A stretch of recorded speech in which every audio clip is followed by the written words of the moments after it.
Hello and welcome to the MHG podcast. As usual, life can be a little bit miserable and life can be a little bit dark, but we're here to bring you as much joy and as much light as possible through the medium of video games. And someone who's not a medium in my heart, he's a large in my heart, it's Stu. How you doing, Stu? Well, I'm not bad. I'm hoping I'm not enlarging your heart because that would cause complications, but I wouldn't be surprised if I was. I was gonna go for something completely different there, where else you was large, but I thought it's a PG show. It's not, but I thought I wouldn't bring the tone down quite yet. Yeah, we've got plenty of time to bring the tone down. Yes, we have. As part of we're going to keep it to video games. It gets harder and harder to segue because we're not talking about the crap that's happening in the world. But there is another world that's full of crap, Stu. Do you know where that lies? Oh, probably somewhere in Activision Studios, I would reckon, or Ubisoft. The heart of video games, or Sony. With Concord. Indeed. I mean, if you're gonna, you might as well name your next game Titanic. Oh, nice. Yeah, I know. It's like, you don't chase fads. One day they're all going to learn. You can't chase a fad and develop it for 8 years. No. I mean, it seems like really straightforward business thing on the face of it, doesn't it? I mean, the only thing that I could think of, like, what their thought process was is, we're creating the new Halo, or something, or the new Destiny, so something that is going to take years and years to develop and then will last and last and last. But, I mean, Halo had a single player game that was just as important as the multiplayer. And Destiny was, like, basically forging new ground. And, like, in the meantime, so much has come out. And then, you start getting into all the regular stuff of, it's a saturated market. But it doesn't matter what you're bringing out. If it's been going for 8 years and it's not Half-Life 3, then you're going to be buggered, to be honest. When has trying to be the next of this or trying to be the this killer ever worked, though? Honestly, when Halo didn't come out and go, we're going to be a Doom killer. Halo came out and was Halo. It was the right game at the right moment on the right system. And then, obviously, what was it? Haze was meant to be Sony's Halo killer, was it? Oh, yeah. Don't try it. If there's an existing game there that's doing really, really well, look at what made that game a success. Don't just go, we'll try and make that game. What made the game a success? And it was because it was unique at the time. It brought a genre to the masses that wasn't as good on consoles before. It showed that you could make a good first-person shooter on a console, and it worked. So you got to look at, so what's games that people can't play, or what makes it? And make the games that you want to make. There's a reason why PS1 and PS2 Sony was so great, because they actually done very unique things and gave us experiences you weren't having before. It's why I think we're getting the great debate now of, do we need a PS6? Do we need whatever the next Xbox will be? Because the only thing we're seeing being pushed now is visual fidelity. Whereas when the PlayStation 1 came out, the PlayStation 2, and even like the PlayStation 3 and Xbox 360, they brought new ideas to what we can actually do with gameplay, not just the visuals. The PS1 brought 3D visuals, and that was a big step up. The PS2 allowed us to refine that and actually make them worthwhile, while giving more energy to have more people, more things on screen and more things to happen. But now we're to the point where processing power is so incremental that all we're looking at is, like, can we do another engine that looks super realistic? But then you play the games they tend to be associated with, and they're not very good. There's a reason indies are still so good, and why everyone loves indies when they get into them, because it's not the visuals that matter, it's the gameplay. Absolutely. And it's such a silly state for them to be in. It's one that they've created entirely for themselves by chasing trends instead of creating new content.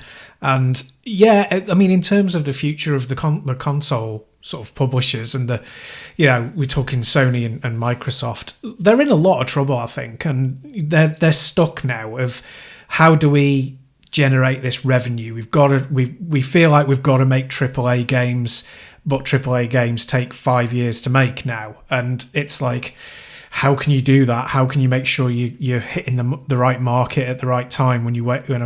Half a decade has gone, and they can't. They're not investing in things as much as they are investing in buying up other studios and companies, and it's just, they've dug a real hole for themselves. And I think you're right. The way that you should be looking is looking at pure gameplay and then what innovations you can bring out structurally around that. Because one of the biggest tide changes was when the 360 had, the Xbox Live, and you had all of those quick access to really good, well, many of them really good games, and the storefront was exciting. It wasn't just all their games. It was like, specifically little arcade games, Xbox Arcade and stuff like that.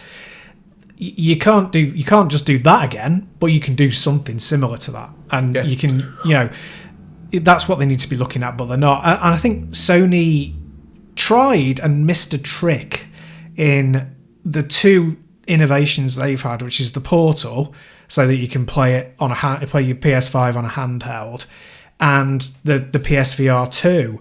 I think the Portal sold really well, and I think it was probably a good idea for them. Now they just need to really capitalize on that and try and shift it so they can position it as a Switch killer. I think they should be looking at that in the future, spending more, investing in that, and looking at that concept. Because if you remember, when you and I were talking about the PS5 coming out years ago, I said, and I think you agreed, they've got to be copying the Switch, or they've got to be copying ideas from the Switch. And then they didn't really do it, and then they didn't do it for years. I think they've got to lean into that. And secondly, PSVR 2, they've brought it out and then they've not supported it. And it's just like, that was your potentially killer app and you've not made anything of it. So they are really struggling, and Xbox are struggling not selling consoles. They've only got the IP left, really. It's a mess. It is. I actually think, and this is where I think Valve have been really clever. And I think they're using the faculty method, where you talk about, you don't go blasting through the go for the president, you sneak him through the back door. Was what Invasion of the Body Snatchers do. I've botched the quote from faculty, but that thing, I think what they've done, Steam machines were to test the water. Steam Deck is to go, we're here, look at what we can do. I actually think they're going to bide their time. I think they're going to release using Steam OS. I think they're going to come back with a Steam machine, and they're going to go, right, this is it. You've got access to everything that you can do on a Steam Deck, on this box that's there. This is what we're going to set minimum specs at. Obviously, you can increase them if you want, make your own. You can get the OS on there and do as you please. Developers, it's up to you what you do with it. Indie gamers, you've now got this mass market. You've got, do you know EmuDeck? Oh, yeah. Right. So the developers behind that are creating basically their own Steam machine that uses Steam OS and EmuDeck built in, and they're doing a 2-tier one that will play everything up to PS2, GameCube, stuff like that. And it's just there, and a whole bunch of indies and stuff. And another one that's slightly higher targeted that will play up to Switch and most AAA games and stuff like that up to date. So one's going to be like 300 quid and the other one's like 700 quid. But 2-tiered, and they're releasing that. So a base model and a pro model in one for 2 different types of gamer, which I think is a very clever thing to do. And I honestly think that's something Valve are going to do. And I think they're going to wait for the arse to fall out of Microsoft and Sony and just pick up the slack. Yeah. Without having to worry about making games or even drop Half-Life 3 on it, because that's how you sell it. Oh, by the way, here's our new Steam machine. Oh, by the way, we're launching with Half-Life 3. Yeah, it's a possibility. It really is. I think, there's several ways the market could go. I think the most natural progression at the moment is fragmentation, where you're buying something that's more geared towards what you want rather than buying a monolith that is supposed to do everything, because that's what the Steam Deck is. It's kind of, it's lower priced, it's not very powerful, but it's handheld and you can do all sorts with it. And there are loads of other things in the market, like you say, that are really, really expensive, but they do this niche thing, or they're ultra cheap and cost under £100 and they do this thing. And that seems to suit people much better, suit their lifestyle.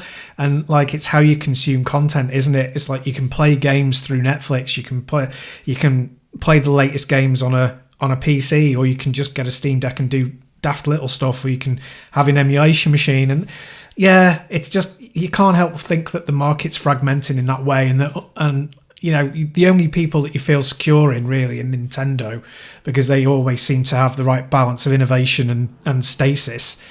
But it's interesting. It's interesting to see where it'll go, and I think Valve are going to be a bigger player going forward in the hardware side of it, definitely.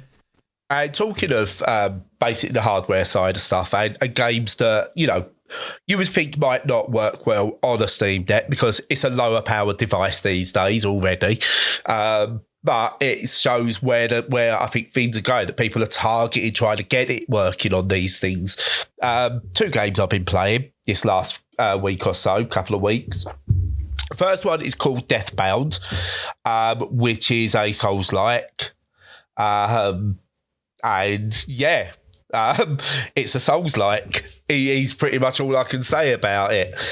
Yeah, so if you've played any of the Dark Souls, Bloodborne, any other Souls-like, you know what you're getting in. You go through, there's difficult enemies, difficult bosses. You die, you can go and sort of pick up the bits that you lost, and you upgrade. When you get kills, you get things that will help you. This has kind of got a story behind it, where you're in this world where religion and science clash. It's called America. Nice. No, it's this kind of weird fantasy world. I don't know if it's meant to be hell in some kind of thing, but anyway. And it's party based, so it's really weird. So instead of having one character, you've got these different characters, and you can transform between them essentially, and they've all got their own different attack sets or powers based on who they are and what they follow. So like I said, some are faith-based, some are science-based, that kind of thing. And you go through doing it, you decide how you want to upgrade each one. And it looks fine. It plays fine. I'm not going to lie.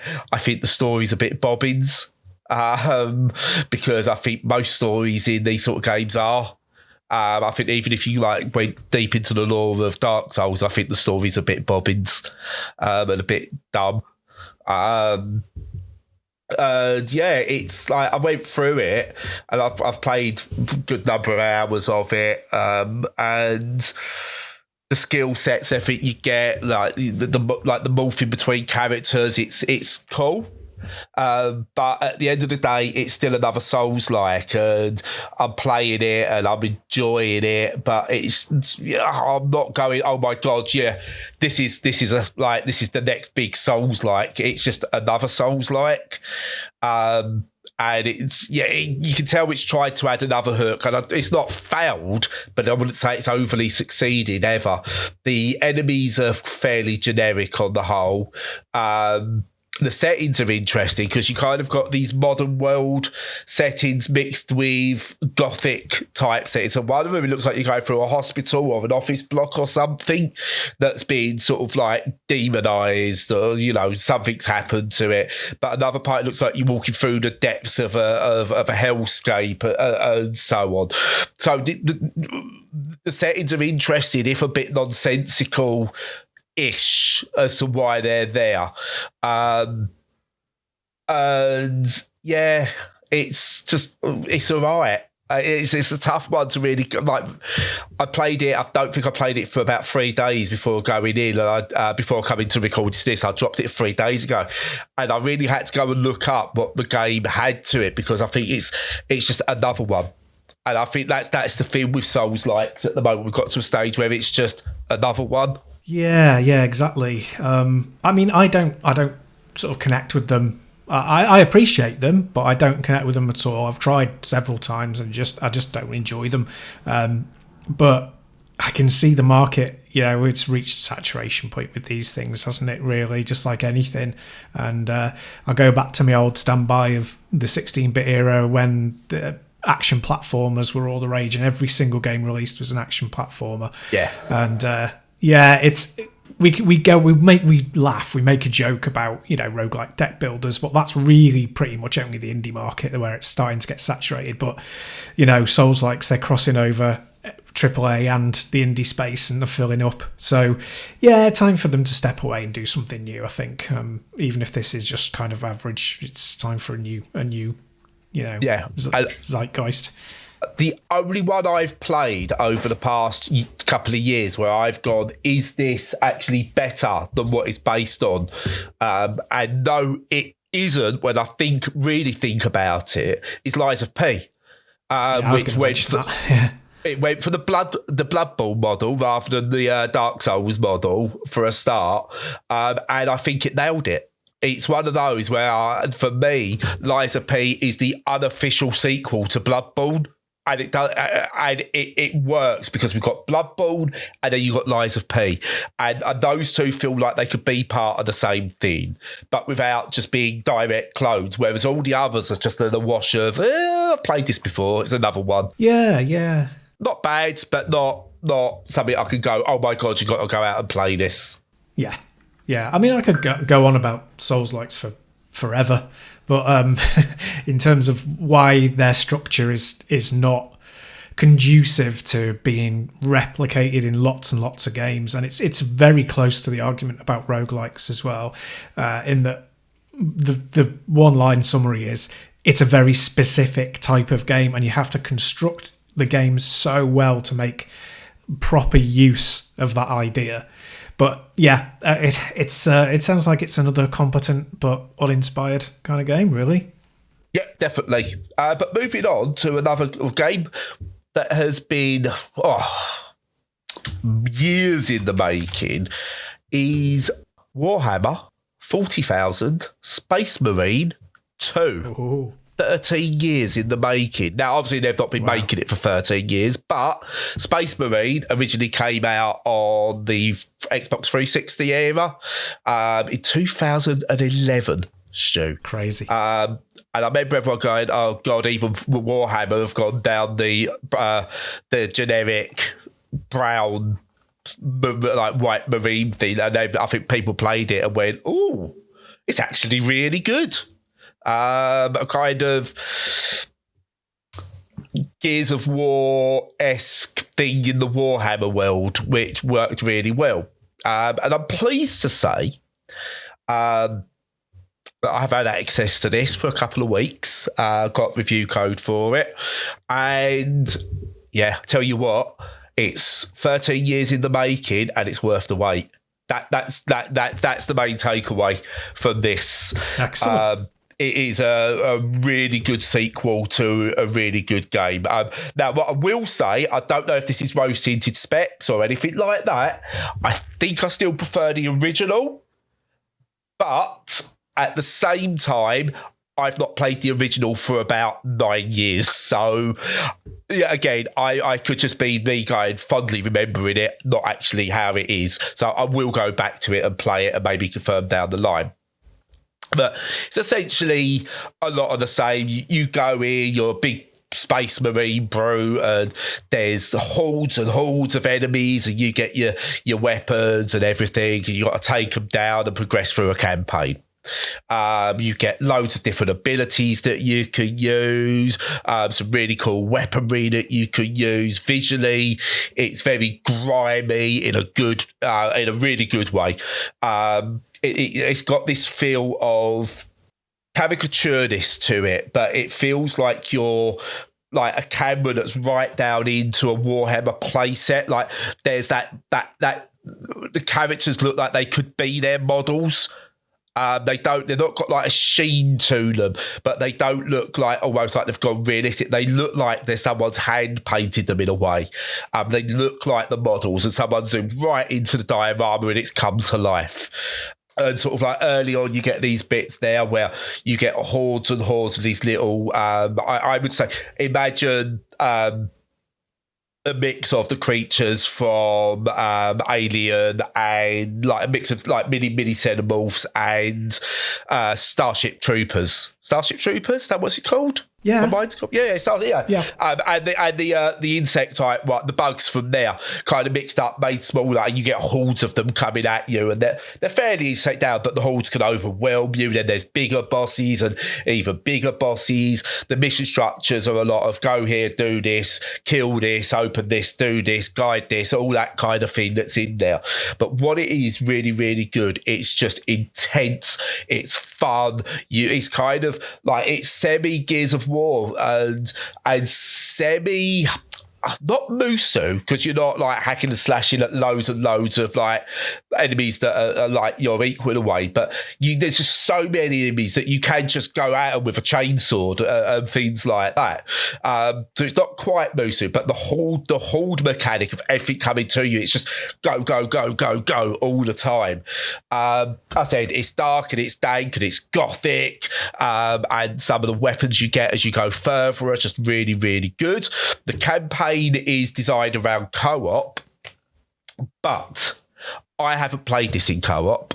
I've only played this single player, and one thing I'm pleased to say, despite having two other characters with you that can be human controlled, mine are AI controlled, and I feel they're actually a help. They're not a hindrance. They don't play the game for me at the same time, and it feels like I couldn't tell you if I was playing with another human or whether I was playing with AI in this, which is a really good thing to have. I don't feel like I'm missing out, whereas usually when I see, oh, we've made this game without co-op, my first thought is, well, that's me probably not going to enjoy it then. But this, no, it's working really well single player.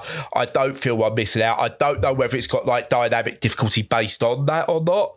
But the fact I can play it like that is great. Reports of others I know have played it in co-op is the same. It's really, really good in co-op. So you've got like the campaign, there's a cooperative mode, and then there's a player versus player mode. I've only played the campaign, so I cannot comment on the other stuff. But what I've played in the campaign is absolutely brilliant. Obviously, it being a Warhammer game, one thing you do want is the ability to have customization, and you can create your own Space Marine, and you can basically paint them up however you see fit. So yeah, that's I think if you're making a Warhammer game, you've got to have that in there that you can do good customization. Don't get me wrong, I think there's an actual game, I can't remember what it's called, where it's just about painting Warhammer style models, and that's got like, it's not into that detail, but in terms of it being a video game, oh yeah, it's really good customization. And again, when you paint them, they look like you are painting the models, which is really, really good. It's one of those I think is a great approach to how you make a sequel to a game. It's a really good approach to it, and what you're talking about here is it came out of nowhere 18 months ago, if that, I think, and then got its release. So no one was going, oh, they announced this a year after the first place, and we've waited 13 years for it. No, we've waited 13 years without knowing we've been waiting 13 years. It's got announced. People went, oh, this could be interesting, and they've nailed it. Absolutely nailed it. One of the best, what do we call it? It's not AAA, one of the best. I think it's one of the best examples of a AA release there's been in years. Yeah, absolutely wonderful. Highly recommended to everyone.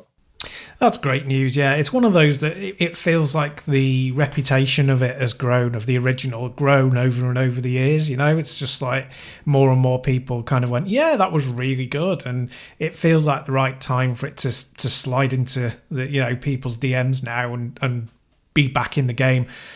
Especially as it's kind of, it's not off the back of Helldivers 2, but Helldivers 2 is a kind of vaguely similar theme of, you're a kind of really tough marine type against a huge horde of critters, and use loads of different weapons.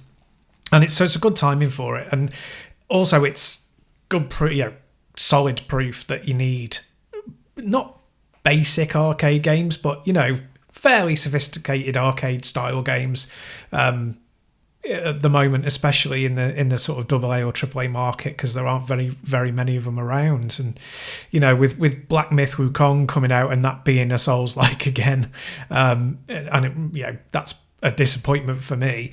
It's good to have something that's just no holds barred arcade splatterfest. That's what you need sometimes. Yeah, and again, I'm someone who doesn't know the lore of Warhammer. I'm not into it. I love Blood Bowl. I think that's a brilliant series.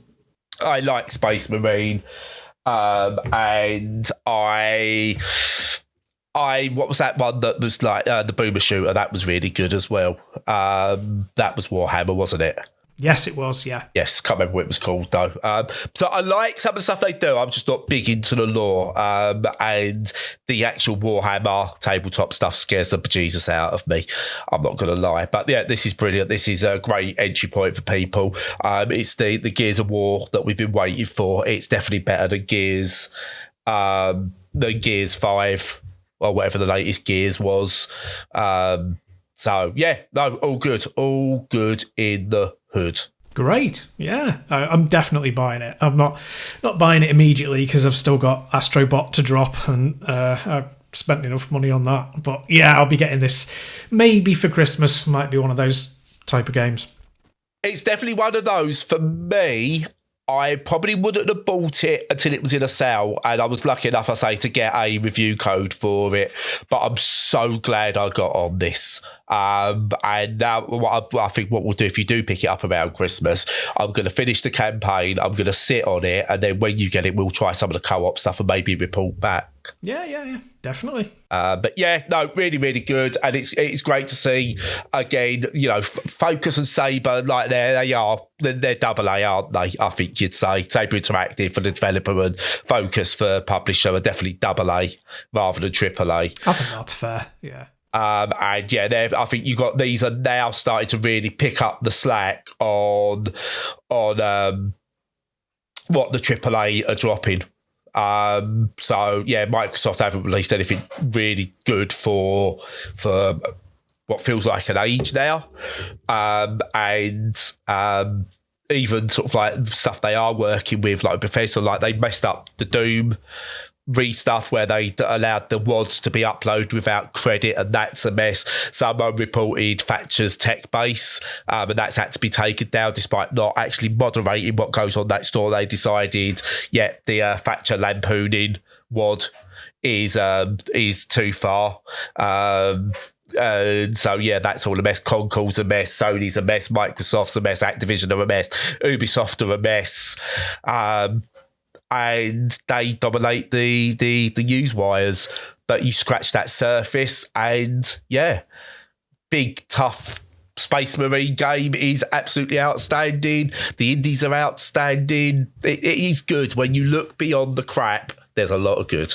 Absolutely, yeah. I've not been short of good games this year, I can tell you that. No, and yeah, there's still more to come. I think there's still lots more to come over the months. I mean, I can give you a hint of a couple that are coming that I know are going to be good because I've played them, but I can't officially say. You've got Caravan Sandwich. You've got What the Car, which is hilarious.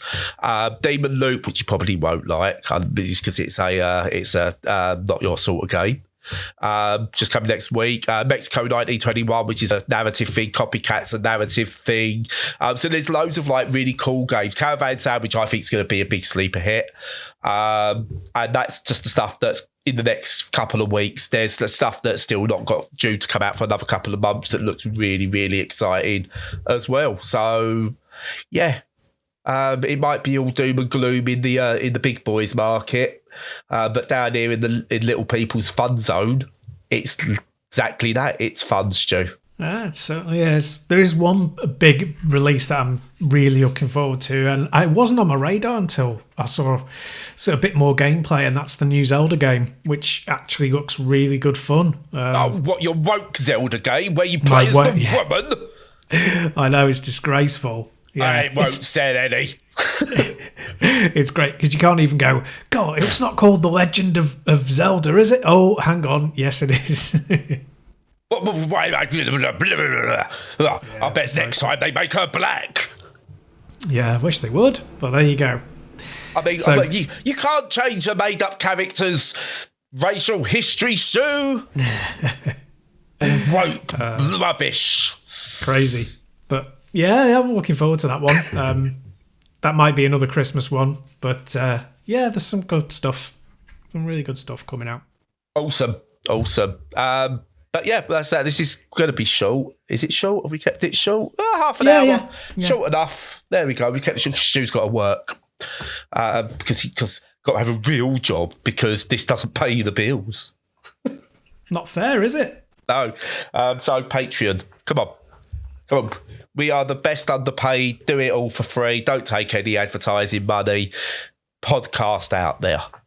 Yeah? There's no ads here. We don't tell you to go play Touch the Night on mobile or whatever. We don't tell you to drink Evergreen's green Gunk juice or whatever. We just tell you about the games, and I don't know where I'm going because that's how we do it. This is worth your money. Exactly. Is this the advert for why people should pay? Yeah. Yeah, honestly. Give us money and I won't ramble as much. There you go. Yeah, buy green Gunk juice. That's what we should be telling people. Yeah. There's your title of your episode. Yeah. Or I was going to say, or fun stew. Fun stew or green Gunk juice. One and the same. I'll shut up now. Yeah, we're just edging into slightly dodgy territory, so probably a good time to finish. So, as usual, follow us on all the socials. Make sure you check out all of our content on the website and on YouTube. And join our Discord if you want to chat about any subject at all, video games, mental health, anything in between. And apart from that, stay safe and stay sane.